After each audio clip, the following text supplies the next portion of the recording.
This channel does not promote any violent, harmful, or illegal activities. All content provided by this channel is meant for an educational purpose only. Lalbazar অভিযানের ছবি আপনাদের দেখাচ্ছিলাম, আবারও সেই ছবির দিকে নজর রাখবো। তার আগে আরো কতগুলো কথা বলি। 4 দিন আগেই দলীয় নেতা কর্মীদের ফোঁস করার নিদান দিয়েছিলেন তৃণমূল নেত্রী মমতা বন্দ্যোপাধ্যায়। সেই নিদান পেয়ে একেবারে কুকথার খই ফুটছে তৃণমূল নেতাদের মুখে।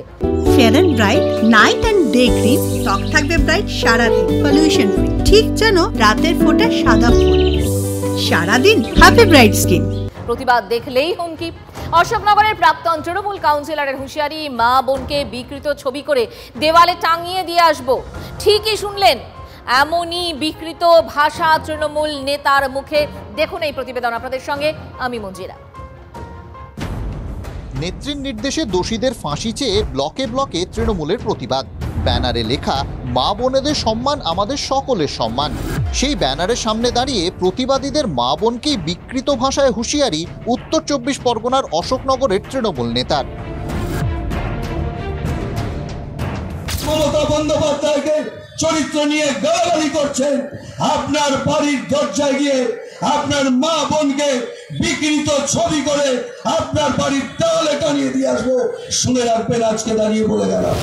এখানেও থামেননি, প্রতিবাদ থামাতে হুমকির ছড়রা তৃণমূল নেতার মুখে। মমতা বন্দ্যোপাধ্যায় বলেছেন, একটু তো ফোর্স করতে সাবধান হয়ে যান।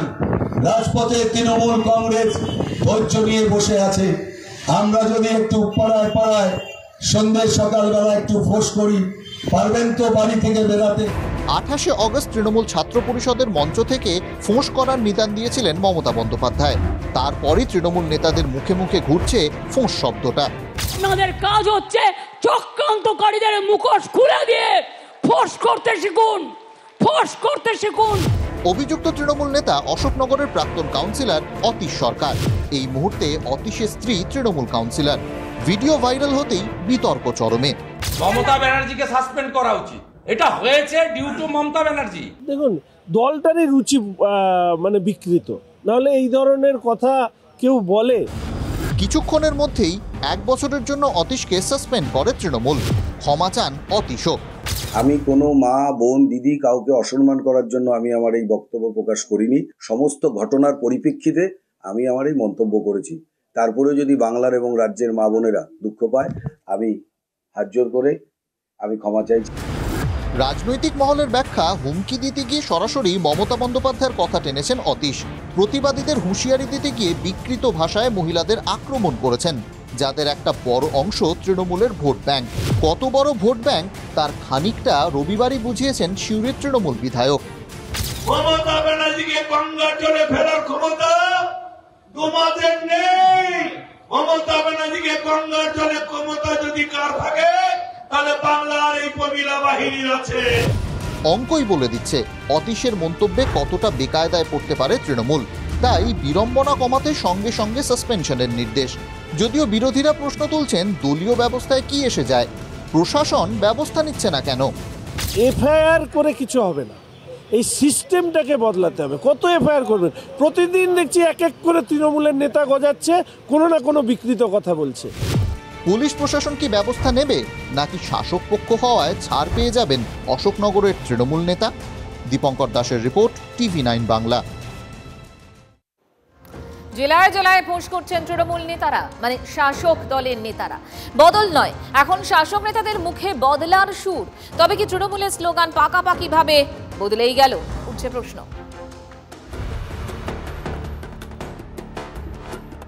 28 অগস্ট তৃণমূল নেত্রী বলেছিলেন, আমরা বলেছিলাম বদল চাই, বদলা নয়।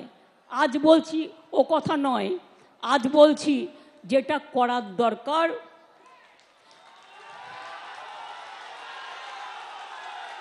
সেটা আপনারা ভালো বুঝে করবেন। সেদিনই প্রশ্ন উঠেছিল, তবে কি বদলা নয় বদল চাই স্লোগান পাকাপাকি ভাবে বদলে দিতে চাইছে তৃণমূল কংগ্রেস? ইঙ্গিত আরো জোরদার করলেন সোনারপুর দক্ষিণের তৃণমূল বিধায়ক লাভলি মৈত্র। সিপিআইএম সায়ন সুজনরা ঘুরে বেড়ায়, তার একটাই কারণ, বদল হয়েছিল, বদলা হয়নি। আজকে 2024-এ দাঁড়িয়ে আমরা এখান থেকে বলছি, বদল তো 2011-তে হয়েছিল, 2024-এ বদলাও হবে। হবে তো? হবে তো? মমতা বন্দ্যোপাধ্যায়ের দিকে যদি আঙ্গুল কেউ তোলে, সেই আঙ্গুল কিভাবে নামাতে হয় আমরা খুব ভালো জানি। আমরা শান্ত আছি, কিন্তু আমরা দুর্বল নই। তাদের নিশানা করলেন সিপিএম এর সুজন চক্রবর্তী, সায়ন বন্দ্যোপাধ্যায়। 2021-এর বিধানসভা ভোটের আগে এই সুজন চক্রবর্তীর বাড়িতেই ভোট চাইতে গিয়েছিলেন প্রার্থী লাভলি মৈত্র। দেখা হয়নি, পরে ফোনে কথা হয়। হ্যালো দাদা নমস্কার। না না না, দেখা হয়নি আজকে। 3 বছরেই সৌজন্য অতীত। লাভলিকে বিশেষ গুরুত্ব দিতেই নারাজ সুজন। যে লাভলি মিত্র সোনারপুরের বিধায়ক কি তিনি বলেছেন, খুব বেশি আগ্রহ আমার নেই, কিন্তু যা শুনছি বালখিল্যদের মতো কথা। আচ্ছা, আমাদের বিরুদ্ধে কঠিন কথা বললে, বদলা নিলে আরজি করের অপরাধীরা তাদের বিচার হবে তো? সায়নের প্রশ্ন, এমএলএ ম্যাডাম কতজনকে দেখে নেবেন? কতজনের ওঠানো আঙুলকে আপনি নামিয়ে দেবেন? এ তো গণ আন্দোলন, মানুষ রাস্তায় নেমেছে। শুধু লাভলি নয়, জেলায় জেলায় তৃণমূল নেতাদের মুখে হুমকির সুর। ফোঁস করার নিধান পেয়ে ফোনা তুলতে ব্যস্ত নেতারা। তার মতো গুজুর গুজুর ফুসুস ফুসুস করবে, হাতগুলো গুঁড়িয়ে ভেঙে দেব আপনাদের। ডাঙের বাড়ি মারবেন, হাত পা ভাঙবেন, মারবো মারবো মারবো।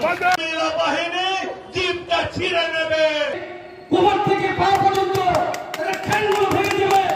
রবিবারই এই ঝলক শুনিয়েছিলাম আপনাদের, পরে যোগ হয়েছে আরো অনেকে। কোচবিহারে উদয়ন গুহর হুঁশিয়ারি, যে ওরা যদি একবার দংশন করে পাল্টা 5টা দংশন করতে হবে।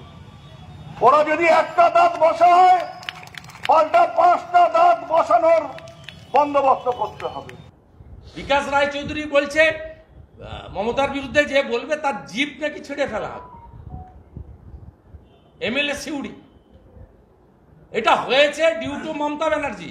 উনি 28 আগস্ট ফোঁস করতে বলেছেন, ওই জন্য অরূপ চক্রবর্তীরা ফোঁস করছেন। 5ই সেপ্টেম্বর সুপ্রিম কোর্টে তিলোত্তমা মামলার শুনানি। তার আগে 4 সেপ্টেম্বর ফের রাত দখলের অভিযানের ডাক দেওয়া হয়েছে। ক্যানিং পশ্চিমের বিধায়ক পরেশরাম দাসের হুঁশিয়ারি, রাত দখল অভিযানে যাতে কেউ যেতে না পারেন। এই নিয়েই ভাইরাল অডিও ক্লিপ এক্স হ্যান্ডেলে পোস্ট করেছেন বিরোধী দলনেতা শুভেন্দু অধিকারী। সবাই সবার অঞ্চল অনুযায়ী প্রত্যেকটা বুথে ইনস্ট্রাকশন দিন যে কোনোভাবে কোনো মেয়ে বা ছেলে ওই রাত দখলের এই মিথ্যা চক্রান্তে না বেরোয়। বিজেপি সিপিএম তো বটেই, এখন প্রতিবাদী নাগরিকদেরও বিরোধী হিসেবে দেখছে শাসক দল। তিলোত্তমা আন্দোলনের কম্পন এতটাই। Bureau report, TV nine Bangla.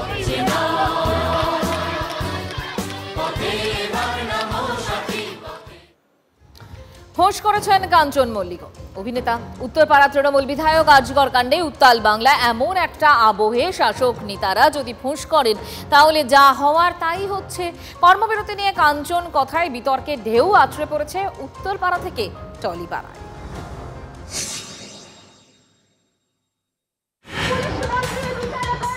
আরজি করে তরুণী চিকিৎসকের ধর্ষণ খুনের বিচার চেয়ে বাংলার কোনায় কোনায় প্রতিদিন পথে নামছে নাগরিক সমাজ। প্রায়শই অভিযোগ ওঠে, কোনো বাদ প্রতিবাদে রূপলী পর্দা তারকাদের দেখা যায় না। কিন্তু গত 9 আগস্ট চিকিৎসক পড়ুয়ার মৃত্যুর পর বদলে গেছে পরিস্থিতি। প্রায় প্রতিদিনই কোনো না কোনোভাবে প্রতিবাদে সামিল হচ্ছেন ছোট ও বড় পর্দার অভিনেতারা। বাদ যাননি পরিচালক সহ অন্য কলাকুশলীরাও।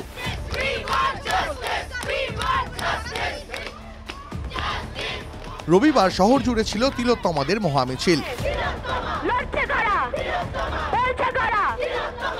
যেখানে সাধারণ মানুষের সঙ্গে পা মিলিয়েছেন বেশ কিছু তারকা। ছিলেন স্বস্তিকা মুখোপাধ্যায়, সোহিনী সরকার, দিতিপ্রিয়া রায়, উষসী চক্রবর্তী, সৌম্য বন্দ্যোপাধ্যায়রা। এমনকি ধর্মতলায় সারা রাত জেগে তাঁরা ধর্ণাও দেন।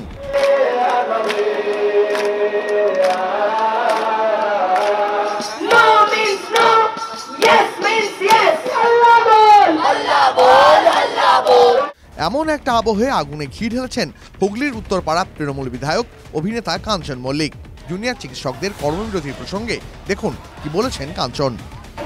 যারা কর্মবিরতি করছেন শাসক দলের বিরুদ্ধে বা বলছেন, তারা সরকারি বেতনটা নিচ্ছেন তো না নিচ্ছেন না? মানে আমার প্রশ্ন, বোনাস টোনাস যে হয় তো সরকারি, সেটা নেবেন তো না নেবেন না? সরকারি পুরস্কার প্রাপ্তদেরও সরাসরি কটাক্ষ কাঞ্চনের। যারা বলছেন এই আমাদের এদিক চারিদিক থেকে, তারা যারা সরকারি কোনো পুরস্কার বা ইত্যাদি নিয়েছিলেন ফেরত দেবেন, বলুন ফেরত দিয়ে দিচ্ছি। কেননা যদি আপনাদের কোনো সার্বভৌম দেশ, গণতান্ত্রিক অধিকার আছে আপনাদের, তাহলে বলুন ফেরত দিয়ে দেবেন। এরপরেই কাঞ্চন মল্লিকের বিরুদ্ধে ফুঁসে উঠলেন টলি তারকারা। সমাজ মাধ্যমে শুরু হয়েছে তাঁর বন্ধু বিচ্ছেদের পালা। সোমবার ভোর রাতে ফেসবুকে সুদীপ্তা চক্রবর্তী লেখেন, এক সময়ের বন্ধু সহকর্মী কাঞ্চন মল্লিক, তোকে ত্যাগ দিলাম। সেই পোস্টে মন্তব্য বিভাগে বন্ধুত্ব নিয়ে প্রশ্ন তোলেন সুজন মুখোপাধ্যায়ও। টলিপাড়ার একের পর এক অভিনেতা ও পরিচালক কাঞ্চনের বিরুদ্ধে সুর চড়িয়ে চলেছেন। টাটা বললেন ঋত্বিক চক্রবর্তী। না জানা এইসব ছিল তো, ওকে বেসিক্যালি আমার জীবন থেকে ত্যাগ করলাম। আর এটাও লিখেছি, ও যত তাড়াতাড়ি শুভবুদ্ধি ফিরে পায়, যদি কোনোদিন ওই চাবিগুলো খুঁজে পায় যেগুলো তালা চাবি দিয়ে আটকে রেখেছে, ওর বুদ্ধি বিবেচনা মনুষ্যত্ব এগুলো সব মনে হচ্ছে হারিয়ে ফেলেছে, লকারে আটকে গেছে। বিতর্কিত মন্তব্যের জেরে বন্ধু সহকর্মীরা কাঞ্চনের পাশ থেকে সরে যাচ্ছেন। তার বিধানসভা উত্তরপাড়ার বাসিন্দারা কি বলছেন? যারা ট্যাক্স দেয় সেই পয়সায় সরকারি কর্মচারীদের মায়না হয় বা সাধারণ মানুষ বেতন পায় বা বোনাস পায়, সেটা উনি কেউ নয় বলার যে কে নেবে না কে নেবে না। বিষয়টা হচ্ছে কাঞ্চন মল্লিকের বিষয়টা হচ্ছে উনি সামাজিক ক্ষেত্রের সঙ্গে রাজনৈতিক ক্ষেত্রের সঙ্গে ওনার যে সিনেমাটিক রিল সেটাকে মিলিয়ে ফেলেছেন। আমার মনে হয় ওনার সদ্বুদ্ধির উদয় হওয়া উচিত। তার থেকে বোঝা যায় যে এই ঘটনাতে তাদের ভয় দেখানো হচ্ছে, যারা সরকারি চাকরি করছে তাদেরকে মানে ভয় দেখিয়ে মোড়টাকে অন্যদিকে ঘোরানো চলছে। এই আন্দোলন, এই প্রতিবাদী আন্দোলন যতক্ষণ না পর্যন্ত দোষী শাস্তি পাবে ততক্ষণ পর্যন্ত কোনো নিস্তার পাওয়া যাবে না। বন্ধু সহকর্মীরা তিলোত্তমার জন্য বিচার চেয়ে পথে নামলেও প্রতিবাদে সামিল হননি কাঞ্চন মল্লিক। তার তৃতীয় ও বর্তমান স্ত্রী শ্রীময়ী চট্টরাজ সোশ্যাল মিডিয়ায় দু একটা পোস্ট করেছিলেন। 14ই আগস্ট মেয়েদের রাত দখলের রাতে রাস্তায় হেঁটেছিলেন। তবে ছোট পর্দা বা বড় পর্দার শিল্পীদের ডাকা প্রতিবাদ মিছিলে কাঞ্চন বা শ্রীময়ী ছিলেন না। Bureau report, TV9 Bangla. Police কমিশনারের পদত্যাগ চান তারা। পুলিশ কমিশনারকে আসতে হবে তাদের সঙ্গে কথা বলতে। কারা বলছেন? জুনিয়র চিকিৎসকরা বলছেন। এই মুহূর্তে যারা একেবারে পথে নেমে প্রতিবাদ করছেন এবং তারা লালবাজার অভিযান করেছেন, এই মুহূর্তে দাঁড়িয়ে তাদেরকে রোখার জন্য 9 ফুটের ব্যারিকেড পর্যন্ত তৈরি করা হয়েছে। আবারও লালবাজারের ছবি আপনাদেরকে দেখাচ্ছি, এই মুহূর্তের ছবি দেখুন, একেবারে স্তব্ধ রাস্তা। আমার সহকর্মীরা সেখানে রয়েছেন, শান্ত রয়েছেন, সুমন রয়েছেন, সুশোভন রয়েছেন। প্রথমে শান্তর কাছে যাব। শান্ত, এই মুহূর্তে জুনিয়র চিকিৎসকরা কি বলছেন?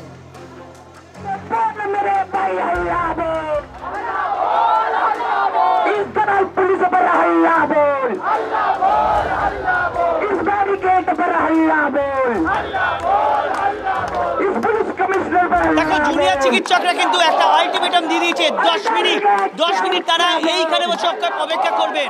হয় তাদের প্রত্যেককে যেতে দিতে হবে লালবাজারে, অথবা কলকাতা পুলিশ কমিশনারকে ঠিক এখানেই আসতে হবে। কারণ যে জুনিয়র চিকিৎসকরা দাবি করছে নিজের শির দ্বারা বিক্রি করে ফেলেছেন, তাই সেই শির দ্বারা নিজে নিয়ে এসছেন জুনিয়র চিকিৎসকরা, সেটা তারা কলকাতা পুলিশের কমিশনারের হাতে তুলে দিতে চান এবং সেই দাবি নিয়ে তারা কিন্তু নিজের অবস্থানে অনড়। তুমি দেখতে পাচ্ছ রাস্তা জুড়ে শুধু জুনিয়র চিকিৎসকদের দেখা যাচ্ছে। আমি এখানে যারা রয়েছেন আমি তাদের সঙ্গে কথা বলে নেবো যে এখানে কিন্তু তুমি আরেকটা ছবি তোমাকে দেখাবো, ইতিমধ্যে কলকাতা পুলিশের সঙ্গে কিন্তু জুনিয়র চিকিৎসকরা ফের কথাবার্তা শুরু করেছে। যেহেতু কলকাতা পুলিশ নিজের অবস্থানে অনড়, তাই কলকাতার যারা জুনিয়র চিকিৎসক যারা এখন বসে রয়েছে তারাও কিন্তু নিজেদের অবস্থান থেকে সরছে না। অর্থাৎ দুপক্ষই নিজের অবস্থান থেকে অনড় হয়ে থাকায় পরিস্থিতি কিন্তু জটিল হচ্ছে। আমি এখানে যারা জুনিয়র চিকিৎসক রয়েছে তাদের সঙ্গে কথা বলবো। আপনাদের 10 মিনিট সময় দিয়েছে, তারপর কলকাতা পুলিশের কমিশনারকে যাতে এখানে আসতে আপনারা দাবি জানাচ্ছেন, ততক্ষণ কি আপনারা বসে থাকবেন, আন্দোলন চালিয়ে যাবেন? ততক্ষণ পর্যন্ত আমরা বসে থাকবো। বিনীত গোয়েল যদি আমাদেরকে ওখানে না যেতে হয় তাহলে ওনাকে এখানে আসতে হবে। পুলিশের ব্যারিকেড, বিপুল সংখ্যক পুলিশ কর্মী, আপনারা পৌঁছতে পারবেন লালবাজার? এটাই তো হচ্ছে কথা। পুলিশের ব্যারিকেড সেদিন কোথায় ছিল? 14ই আগস্ট, যেদিন আমরা ভয়ানক পরিস্থিতির মুখোমুখি হই, যেখানে গুন্ডা বহিরাগত দুষ্কৃতী হামলা করছিল, তখন পুলিশের তো এই ভূমিকা ছিল না। আজকে আমাদের এরকম বাধা কেন, যেখানে আমরা শান্তিপূর্ণভাবে এক মিছিল নিয়ে এসেছি, কোনো রকম অশান্তির কোনো জায়গা নেই, সেখানে কেন এরকম এই ব্যারিকেড? কি বোঝাতে চাইছেন? ওনাদের নিরাপত্তা ওনারা নিজেরাই দিচ্ছেন, সাধারণ মানুষের নিরাপত্তা দেওয়ার জন্য ওনারা নয়, শুধুমাত্র নিজেদের নিরাপত্তা দেওয়ার জন্য ওনাদের পদনিয়োগ হয়েছে। এই কোয়েশ্চেন নিয়ে বুঝতে পারছি, জুনিয়র চিকিৎসকরা পরিষ্কার বলছেন তাদের সঙ্গে এসে কথা বলতে হবে। কাকে? কলকাতার পুলিশ কমিশনারকে। আমি আমার অপর সহকর্মী সুমনের কাছে চলে যাব। সুমন, কি বলছেন? তুমি যেখানে রয়েছো, জুনিয়র চিকিৎসকরা, কি ছবি সেখানকার?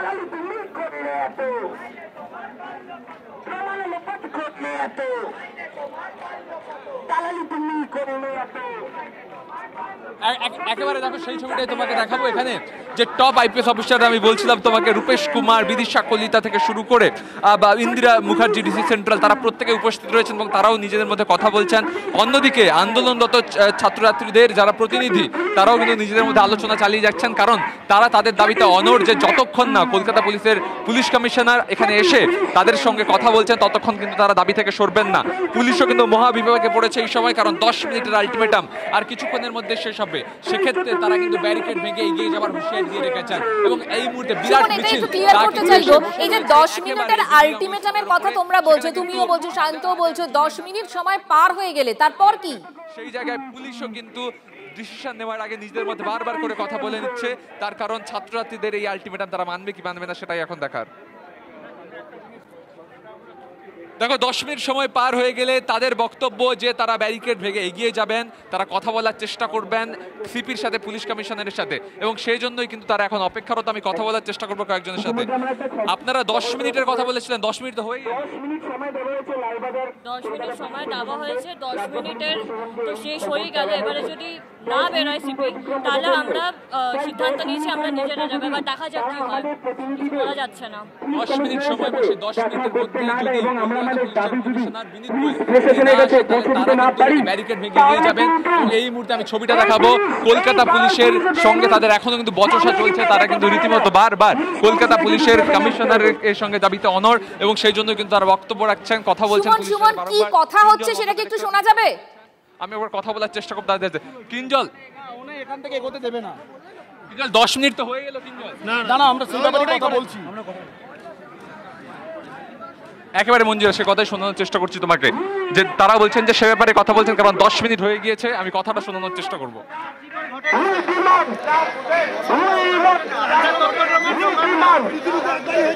আপনার তথ্য প্রমাণ কি প্রত্যেকবার লোকাল?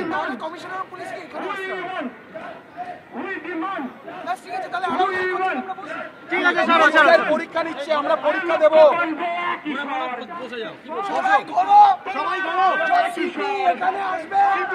কিঞ্জল, পুলিশ যেতে দিচ্ছে না, যতক্ষণ না সিপি আসছে আমরা নড়বো না এখানে। পুলিশ যেতে দিচ্ছে না, যতক্ষণ না সিপি আসছেন তারা নড়বেন না। এখন কিন্তু তারা সেই কথা জানালেন, যতক্ষণ না সিপি আসছেন। বসো, সবাই বসো।